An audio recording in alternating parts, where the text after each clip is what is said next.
नमस्ते, केम छो और स्वागत है आप सभी का आप ही के अपने YouTube channel without any doubt पे। और मैं हूं खुशहाली। तो लास्ट वीडियो में हमने सीखा था कि एपोस्ट्रोफी एस का किस तरह से यूज़ किया जाता है और इससे रिलेटेड कौन से हमारे इंपॉर्टेंट रूल्स हैं, ये सारी चीज़ें हमने लास्ट वीडियो में डिस्कस करी थी। तो आज की वीडियो में हम इसी टॉपिक के ऊपर थोड़े से क्वेश्चंस प्रैक्टिस करेंगे। सो अगर आपने पार्ट 1 को नहीं देखा है तो आप उसको पहले देख लीजिएगा ताकि आपको रूल्स समझ में आ जाए। तो उसकी लिंक आपको यहाँ पे आई बटन में दिख रही होगी। इसके अलावा नीचे डिस्क्रिप्शन बॉक्स में एंड कमेंट बॉक्स में भी आपको उसकी लिंक मिल जाएगी। तो चलिए हम स्टार्ट करते हैं।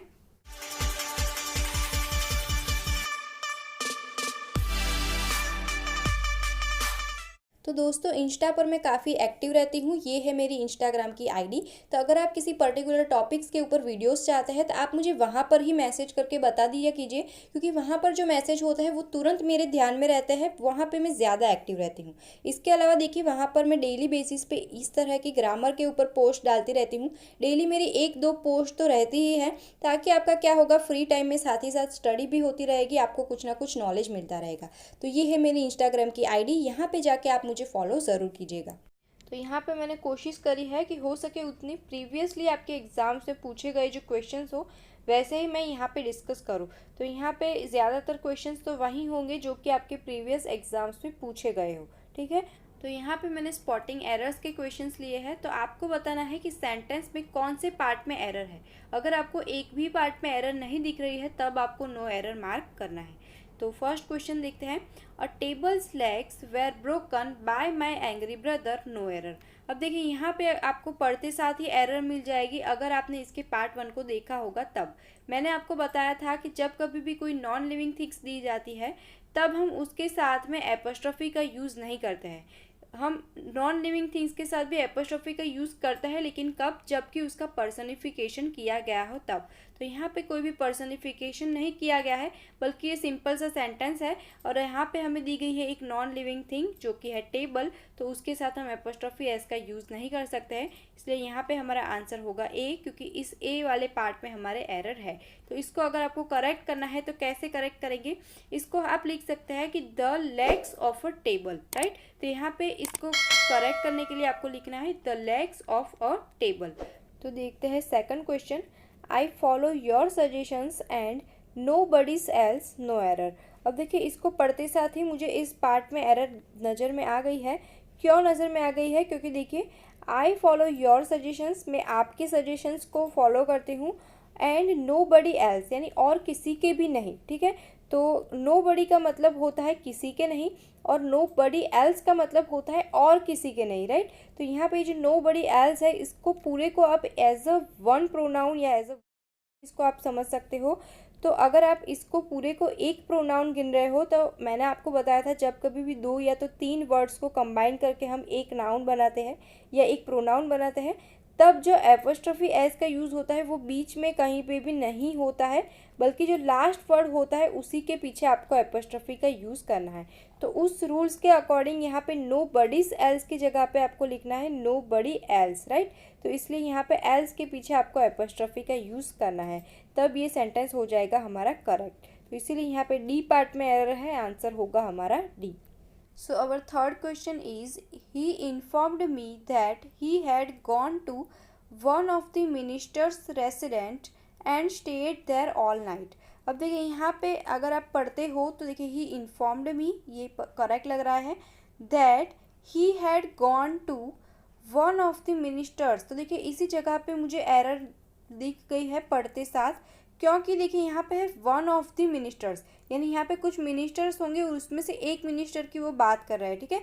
वन ऑफ द मिनिस्टर्स, तो यहाँ पे जो मिनिस्टर होंगे ना वो प्लूरल होने चाहिए, क्योंकि एक से ज़्यादा मिनिस्टर होंगे और उसमें से एक मिनिस्टर की वो बात कर रहे हैं। इसलिए यहाँ पे जो मिनिस्टर्स, यहाँ पे जो मिनिस्टर है ये सिंगुलर है, जो कि गलत है। तो ये होना चाहिए प्लूरल।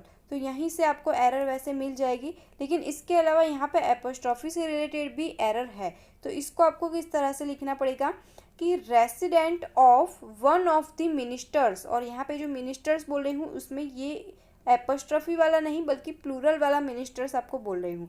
तो इसको अगर आपको करेक्ट करना है तो आपको ऐसे लिखना पड़ेगा कि resident of one of the ministers, right. फिर से बोल रही हूँ, resident of one of the ministers. इस तरह से इसको आपको करेक्ट करना है। तो इसमें यहाँ पे इस सी पार्ट में एरर है, इसलिए आंसर होगा हमारा C. So fourth question, the building's roof needs repairing, otherwise it may fall down and result into many persons death, no error। अब देखिए यहाँ पे जैसे ही मैंने इसको स्टार्टिंग में पढ़ा वहाँ पर ही मुझे एरर दिख गई, क्योंकि यहाँ पे देखिए द बिल्डिंग्स रूफ, अब बिल्डिंग ये हमारा एक नॉन लिविंग थिंग है और उसके साथ हमने एपोस्ट्रोफी एस को यूज़ किया है। तब आपको तुरंत चेक करना है कि क्या यहाँ पे बिल्डिंग को पर्सनिफिकेशन किया गया है, तो नहीं किया गया है। यहाँ पे सिंपली बिल्डिंग की रिपेयरिंग की बात की गई है और उसके गिर जाने की बात की गई है, तो ये सारी चीज़ें बिल्डिंग के ही रिगार्डिंग है, राइट। तो यहाँ पे इसका कोई पर्सनिफिकेशन नहीं किया गया है, तब हम इसके साथ एपोस्ट्रोफी का यूज़ नहीं कर सकते, राइट। तो जब कभी भी आपको कोई भी नाउन दिख रहा है जो कि हमारा नॉन लिविंग थिंग है, तब उसके साथ आपको एपोस्ट्रोफी एस का यूज़ नहीं करना है। तो यहाँ पे एरर है हमारे फर्स्ट पार्ट में। इसको आपको अगर करेक्ट करना है तो आपको ऐसा लिखना पड़ेगा कि the roof of the building, right, ऐसे लिखने पड़ेगा the roof of the building. Fifth question, I visited John's and Mary's house twice but found the couple absent. अब देखिए यहाँ पे दो नाउन दिए गए हैं और दोनों के बाद एपोस्ट्रोफी का यूज़ किया गया है। तब वैसे केस में हमें चेक करना पड़ेगा कि क्या ये दोनों के दोनों एक ही वस्तु के या एक ही वस्तु के ऊपर ओनरशिप दिखा रहे हैं या पोजीशन दिखा रहे हैं, या फिर अलग अलग वस्तु या व्यक्ति के ऊपर पोजीशन दिखा रहे हैं। तो चलिए चेक करते हैं। John's and Mary's house twice, यानी उनके हाउस की बात की गई है। अब हम चेक करते हैं आगे कि क्या ये हाउस दोनों के अलग अलग है या दोनों के बीच में एक ही हाउस है। तो आगे पढ़ते हैं। Found the couple absent. अब देखिए यहाँ पे इनको कपल बोला गया है और जब भी मैंने उनके घर को विजिट किया तो मैंने देखा कि वो दोनों एब्सेंट थे, यानी कि दोनों का घर एक ही होगा, दोनों को कपल भी बताया गया है। तब इसका मतलब ये होगा कि यहाँ पे जो हाउस की बात की गई है ये इन दोनों की पोजीशन है, यानी दोनों की ओनरशिप एक ही वस्तु या व्यक्ति के ऊपर है। तो हमने लास्ट वीडियो में रूल देखा था कि जब कभी भी दो या तो दो से ज़्यादा नाउन दिए गए हैं लेकिन उन सभी की पोजीशन किसी एक ही वस्तु या तो फिर व्यक्ति के ऊपर होता है, तब हम तीनों के लिए अलग अलग एपोस्ट्रोफी का यूज़ नहीं करते हैं, बल्कि जो लास्ट नाउन होता है उसी के पीछे एपोस्ट्रोफी का यूज़ करते हैं। इसलिए यहाँ पे जॉन्स गलत होगा, यहाँ पे सिर्फ होगा जॉन एंड मैरीज, तो ये होगा हमारा करेक्ट। तो इसीलिए हमारे जो फर्स्ट इस सेकंड पार्ट में एरर है, आंसर होगा हमारा option B. So our sixth question is, a turn's weight is too heavy for anyone to carry on his head, no error। अब देखिए यहाँ पे है a turn's weight। तो देखिए मैंने आपको लास्ट वीडियो में ये रूल समझाया था कि जब कभी भी हम वेट की बात करते हैं, टाइम की, डिस्टेंस की या तो फिर मेज़रमेंट की बात करते हैं, तब हम वैसे केसेस में उस नाउन के पीछे हम एपोस्ट्रोफी का यूज़ कर सकते हैं, राइट। वेट, टाइम, डिस्टेंस या तो मेज़रमेंट। तो यहाँ पे आप देख सकते हो कि हम वेट की बात कर रहे हैं, इसलिए मैंने यहाँ पे टर्न के पीछे अगर एपोस्ट्रोफी का यूज़ दिख रहा है तब ये करेक्ट होगा। नहीं है, आगे देखिए, is too heavy for anyone to carry. तो यहाँ पे टू के बाद यहाँ पे वर्ब की फर्स्ट फॉर्म है जो कि करेक्ट है। ऑन हीज हेड, यानी उसके सिर पर, यानी ऑन का यूज़ भी करेक्ट है। इसलिए इस सेंटेंस में कहीं भी मुझे एरर नहीं दिख रही है, इसलिए यहाँ पे होगा नो एरर, जो कि करेक्ट है। तो देखते हैं seventh question. America's problems are however not so serious and awful as India, no error. तो देखिए यहाँ पे सेंटेंस में देखिए अमेरिकाज प्रॉब्लम्स, तो मैंने आपको बताया था लास्ट पार्ट में कि किसी भी कंट्री के नाम के पीछे या तो फिर किसी स्टेट के नेम्स के पीछे आप एपोस्ट्रोफी का यूज़ कर सकते हो, इसलिए यहाँ पे हम कर सकते हैं। लेकिन हम देखेंगे कि क्या यहाँ पे कोई पोजीशन की बात की गई है। तो हाँ देखिए, अमेरिकाज प्रॉब्लम्स यानी अमेरिका की प्रॉब्लम्स, राइट। तो ये जो की वर्ड है जो कि हमें यहाँ पे पोजीशन दिखा रहा है, उसी के लिए हमने यहाँ पे एपोस्ट्रोफी का यूज़ किया है, जो कि करेक्ट है। तो आगे पढ़ते हैं। America's problems are however not so serious and awful. अब देखिए यहाँ पे अमेरिका की जो प्रॉब्लम है उसकी प्रॉब्लम्स को किसी और की प्रॉब्लम्स के साथ कंपेयर किया गया है, किसके साथ, एज इंडिया, यानी इंडिया की प्रॉब्लम्स के साथ कंपैरिजन किया गया है। तो यहाँ पे आपको समझना है कि अमेरिका की कंपैरिजन हम इंडिया के साथ नहीं कर रहे हैं, बल्कि कि अमेरिका की प्रॉब्लम्स की जो कंपैरिजन है उसको हम इंडिया की प्रॉब्लम्स के साथ कंपैरिजन कर रहे हैं, ठीक है। तो यहाँ पे है अमेरिकाज प्रॉब्लम्स, राइट, और यहाँ पे है सिर्फ इंडिया। तो ये जो है कंपैरिजन गलत हो गया।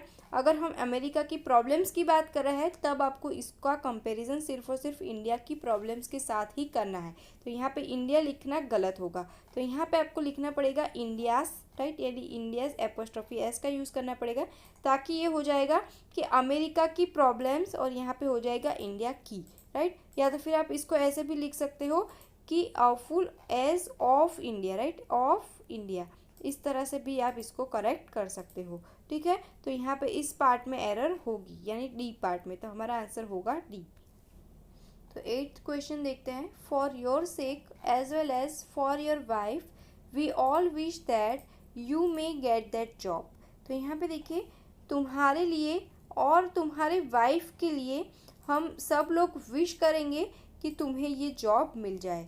तो यहाँ पे क्या बात की गई है कि तुम्हारे लिए, तो उसके लिए हमने यूज़ किया है for your sake as well as, और फॉर योर वाइफ यानी तुम्हारे वाइफ के लिए, राइट। तो यहाँ पे योर के लिए हमने सेक का यूज़ किया है, लेकिन यहाँ पे देखिए फॉर योर वाइफ, तो तुम्हारी वाइफ के लिए आपको इसके पीछे एपोस्ट्रोफी एस का यूज़ करना पड़ेगा।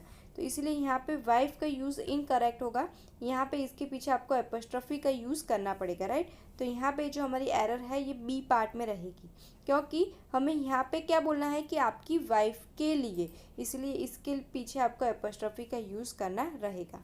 तो next question is, it is true that I met the chief minister at one of my friends houses. अब देखिए यहाँ पे वन ऑफ का यूज़ किया गया है, तो वन ऑफ के बाद हमेशा ही प्लूरल नाउन का यूज़ किया जाता है। क्यों? क्योंकि देखिए वन ऑफ दिस, राइट, यानी यहाँ पे कुछ फ्रेंड्स होंगे, उसमें से एक फ्रेंड की बात की जा रही है, यानी यहाँ पे जो फ्रेंड्स है ना वो प्लूरल होना चाहिए, बल्कि यहाँ पे दिया गया है सिंगुलर फ्रेंड और उसके पीछे एपोस्ट्रोफी का यूज़ हुआ है, इसलिए फर्स्ट एरर तो आपको यहाँ से ही मिल जाएगी। तो इसको आपको करना है फ्रेंड्स। उसके बाद में देखिए फ्रेंड्स हाउस, अब मेरे फ्रेंड का घर, यहाँ पे घर के ऊपर पोजीशन दिखाना है, तो यहाँ पे इसको आपको कैसे लिखना पड़ेगा, इसको आपको करेक्ट करना है, तो आपको इस तरह से लिखना पड़ेगा कि house of one of my friends. तो देखते हैं next question. A friend of my wife came to me and asked me for some money, no error. अब देखिए अगर आपने लास्ट पार्ट को देखा होगा तब आपको ये रूल याद होगा। देखिए अ फ्रेंड ऑफ माई वाइफ, यहाँ पे अ फ्रेंड क्या है, ये भी एक नाउन है, उसके बाद में हमें दिया गया है ऑफ, और उसके बाद में माई वाइफ क्या है, ये भी एक नाउन है, राइट। तो ये मैंने आपको रूल बताया था कि नाउन, उसके बाद में ऑफ, और उसके बाद में फिर से नाउन, ठीक है। तो नाउन, ऑफ और नाउन जब इस तरह का स्ट्रक्चर होता है तब आपको लास्ट नाउन के पीछे एपोस्ट्रोफी का यूज़ करना रहता है। तो इसीलिए आपको यहाँ पे इसमें माई वाइफ की जगह पे करना पड़ेगा माई वाइफ्स, इसलिए यहाँ पे एरर है हमारी बी पार्ट में, तो इसका आंसर होगा बी, राइट। तो अब आपको ये रूल ध्यान में रखना है कि एक नाउन दिया है, उसके बाद में ऑफ और फिर से नाउन है, तब आपको लास्ट पार्ट के पीछे एपोस्ट्रोफी का यूज़ करना रहेगा। सो आई होप आपको ये सब कुछ अच्छे से समझ में आया होगा। तो अगर आपको ये वीडियो अच्छा लगा है तो इसे लाइक ज़रूर कर दीजिएगा और अपने दोस्तों के साथ भी शेयर किया कीजिए ताकि उनको भी इनका बेनिफिट मिल पाए। सो अगर आप नेक्स्ट वीडियोस को मिस करना नहीं चाहते हैं तो इस चैनल को सब्सक्राइब कर दीजिएगा और बेल आइकन पे भी ज़रूर क्लिक कर दीजिएगा। तो मिलते हैं दोस्तों नेक्स्ट वीडियो में। Thanks for watching.